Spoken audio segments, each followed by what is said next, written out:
There's no shortage of risks out there for the markets, from uncertain trade policy out of Washington to the threat of sticky inflation. But how is the corporate bond market holding up in the face of all these headwinds? Joining us now to discuss, Rachana Bhat, VP Director and Lead for Investment Grade Portfolio Management with TD Asset Management. Great to have you back on the program, Rachana. Same here, Greg. Great to be here. These are interesting times. Obviously, with that interest comes a lot of risk as well. No shortage of those risks out there. We have, however, seen some different reactions, whether between the equity markets and the credit markets. What's going on there? Right. And actually, that's a great question to start off with. And if I were to ask you to paint the picture of the world just by looking at credit spreads, you would see a much calmer and more quiet, more stable, picture versus what equity markets would have told you. For context, credit spreads this year have really moved within a range of 5 to 6 basis points. So call it from trough to peak, it's been the 5 to 6 basis points. And remember, spreads are already historically very tight. So any news, it is supposed to be more vulnerable, but it's not. So yes, it's been more resilient. And the main reason for this resiliency has been attractive yields. And if you look at the chart here that I've brought with me, if you look at US investment grade credit, it's offering about 5.1% in yields. So you earn about 5.1% yields. Canadian investment grade, you earn about 4% in yields.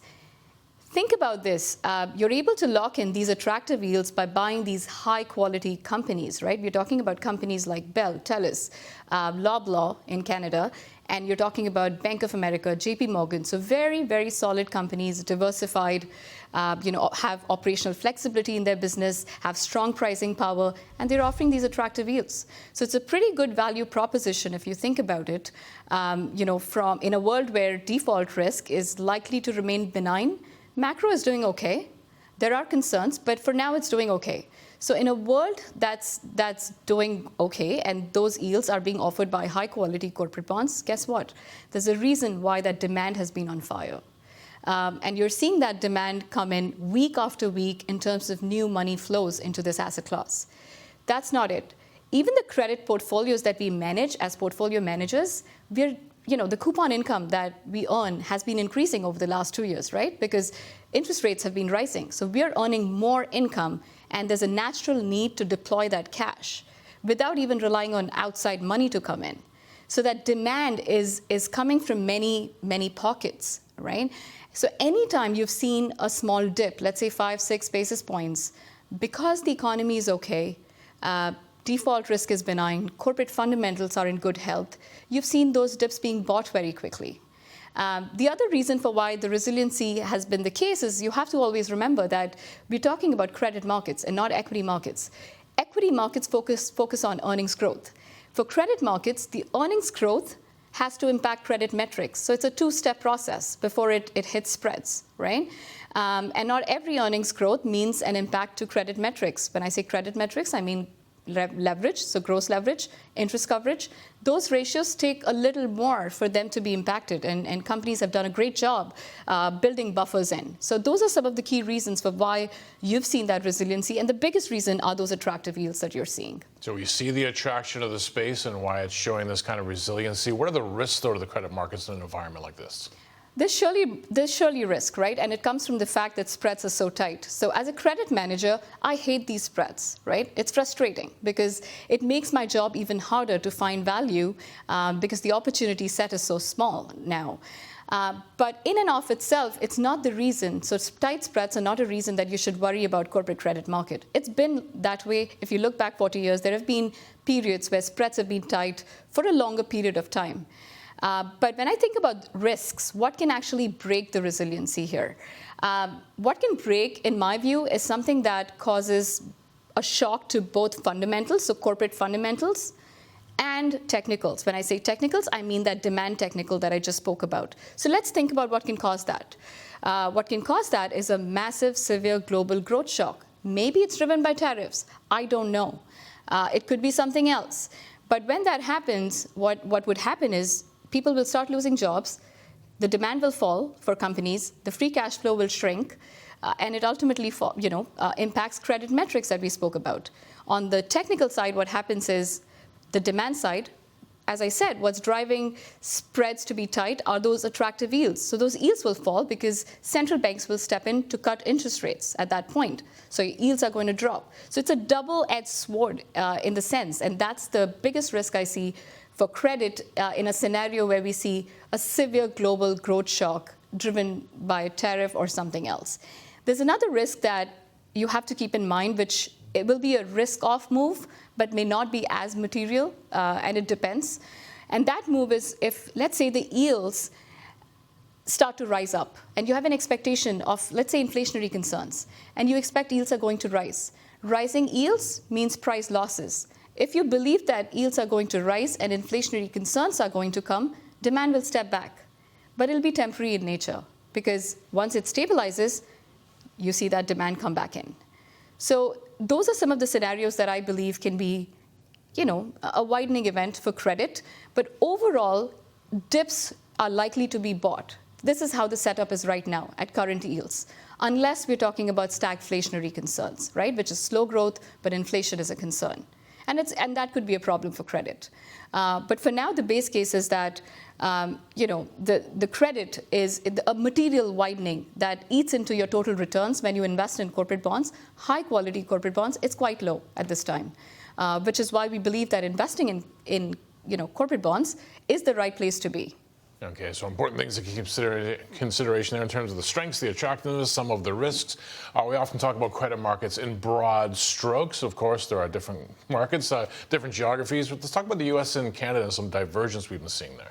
Yeah, I mean, it's a really important point to talk right now. Obviously there is the tariff risk, right, which can be severe, which can be sustained for a long period. And if it's severe and sustained for a longer period, it's going to be a problem for this economy.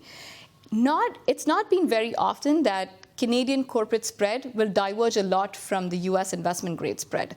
Because look, Canadian economy is deeply intertwined with the US economy in terms of trade flows, in terms of financial flows, and economic growth. 1 in 7 jobs in Canada rely on the US, Canada-US trade. So if there is a severe, tariff, let's say 25% tariffs, and they're implemented for a longer period of time, that is going to be bad for our macro. The direct risk for investment grade credit is low. When I say direct risk, I mean the exposure to, let's say, auto sector in investment grade space.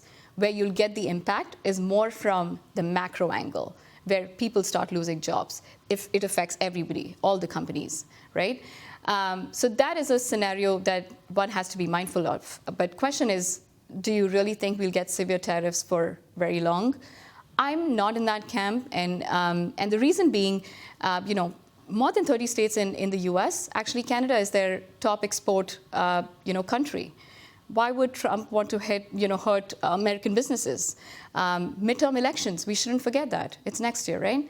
And to be able to govern effectively for the later part of the term, it's important that he wins it, right? The party wins enough seats. It's narrow right now in terms of the majority in the House. So those are some of the reasons why I believe, again, that's a different discussion altogether, but coming back to corporate spreads, I do believe that what is possible is that this overhang on tariffs creates uncertainty for CFOs, treasurers on capital allocation decisions.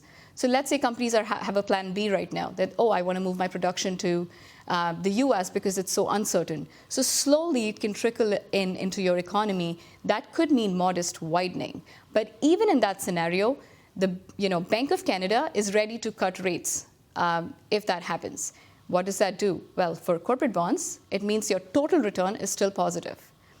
And if if that scenario doesn't play out, well, corporate bonds are giving you enough income that you should be investing within corporate bonds rather than, moving to government bonds at this time. Because that scenario of severe tariffs is still a low likelihood, or is not the base case at least. All right, we put all of that together. How should investors be thinking about positioning themselves in the corporate credit market? Yeah, I mean, it's challenging. And the reason it's challenging is because, there is a base case everybody works towards, but it's not necessary that actually plays out. So you always have to build resiliency in your portfolio, right? And you have to make sure that, and the problem is the yields are so high. Spreads are tight, but yields are high. So if you're underinvested, you're not putting that cash to use, you're not making it work smarter. And as we discussed, Canadian corporate bonds, the risk that you actually go negative on total return is low, because you'll get that offset from fiscal and monetary policy. You'll get the offset from currency as well for companies, on the demand side of things.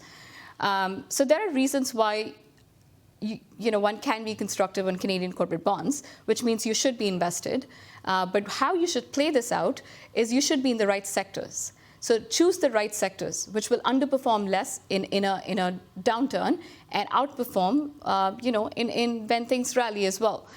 So there's a balance out there. For example, right now, when you look at the defensive sectors like telcos versus discretionary like Canadian Tire, the spreads are very compressed. So why not switch from cyclicals to defensives, right?